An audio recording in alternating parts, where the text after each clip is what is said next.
You've been part of the Achieving the Dream initiative since its inception. Tell me a little bit about the vision and how Achieving the Dream is such an integral part of the college completion initiative today. When I joined the Lumina Foundation staff in 2003, the then president said, we must have a community college initiative. We must have some way of helping promote the success agenda in community colleges. And it's hard to remember because things have changed so much. But at that time, access was the discussion when it came to community colleges. People talked about access, open access to students, not about whether they were completing. The idea behind Achieving the Dream then was, how do we encourage completion? How do we help colleges begin to take responsibility for helping students get to completion, certification, two-year degrees, transfer. So that was the initial thought behind Achieving the Dream. And I have to say it was Lumina Foundation's board that wanted this work. And right then, that was unusual because there was a lot of funding of four-year colleges, but not a whole lot of foundations interested in community colleges. So they were interested in community colleges, they were willing to make a long-term investment, and they were willing to wait a long time for results, and that's a pretty special board. What is the importance today around community college's role in getting students on a path for the rest of their lives? The importance today is the fact that community colleges are the point of entry for most students, and particularly for low-income students and students of color, non-traditional students, immigrant students. This is where they can get access to post-secondary education. So if we want a knowledgeable citizenry, and if we want skilled workers, and we want our country to be strong, we have to care about community colleges. There is no other alternative. So moving from access to this newer way of describing it as equity meets excellence, what does that mean to you?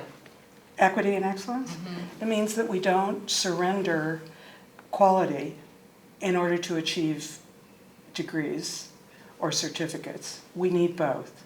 We need to have high expectations, we need to provide high support, and we need to have high standards, but we also need to provide the support so that students can meet those standards.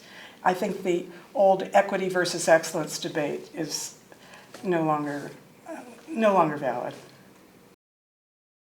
What is special about Achieving the Dream is that at the time that we started Achieving the Dream, there were lots of organizations that cared a little bit or a lot about community colleges, but that did not have wide range. They didn't have a lot of scope.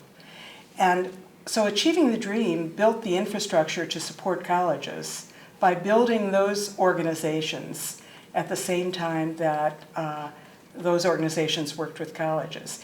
Achieving the Dream gave colleges access to the types of technical assistance and support that they would not be able to go out and get on their own. Public agenda, for example, jobs for the future, the leadership program at the University of Texas, MDC. I should name all of them because they're so important, AACC. So what we were able to do is to bring together a lot of resources that could be very important to community colleges, and to create a partnership that in turn strengthened each of those participating organizations, so that when you look around now and you see who is out there leading the troops to improve community college education and student outcomes, it's those same organizations. They've become very strong. And we've gone from the initial 27 Achieving the Dream community colleges to hundreds of colleges, from the initial Strategy Institute of about 200 people to 1,500 people. So a movement has grown, and I think that's really important. With the growth of the movement, what are the qualities that a network brings? How do the institutions learn from each other that you've seen? That's a fascinating question. It's a very good question. Let me tie it to something concrete, to the annual Strategy Institute. Achieving the Dream brings together teams from the colleges every year. The first year, we had to provide lots of guidance to the colleges because they were not ready to lead the program. Over the years, the colleges themselves become the subject of the Strategy Institute because what they're doing is so innovative, so terrific, and they come eagerly to this meeting, to the Strategy Institute meeting, to learn from one another. Presidents call one another frequently to learn from one another. I mean, there's a natural network that forms. Colleges in given states that are participating in Achieving the Dream work together on important policy issues where they may not have worked together before. So Achieving the Dream is all about networking, but networking for a purpose, not just to have a network.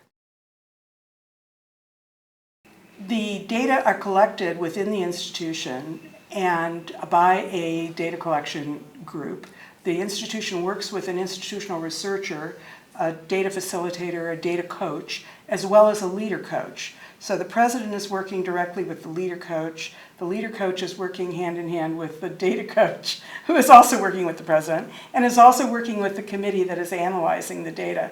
Very quickly, it becomes an important message that this work is data-driven, that we are looking at your data. We expect you to look at student outcomes. We want to see if students persist. We want to see if they get through developmental education courses and get into credit-bearing courses. We want to see if they re-enroll from semester to semester. Those are the kinds of data points that we expect colleges to be looking at. And they quickly, many of them were already looking at those data points, but those who weren't quickly become part of that culture of looking at data, examining data.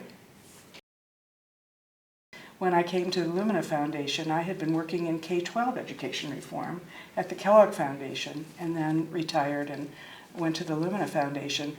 I think perhaps that gave me some insights to say there are many parallels here between K-12 educational reform and community college educational reform and some of the very strategies that we used to help K-12 schools become stronger and more data-driven, more focused on excellence and equity, we can use in community colleges. I think probably early on people thought, who is she? Where did she come from? And what is she doing here?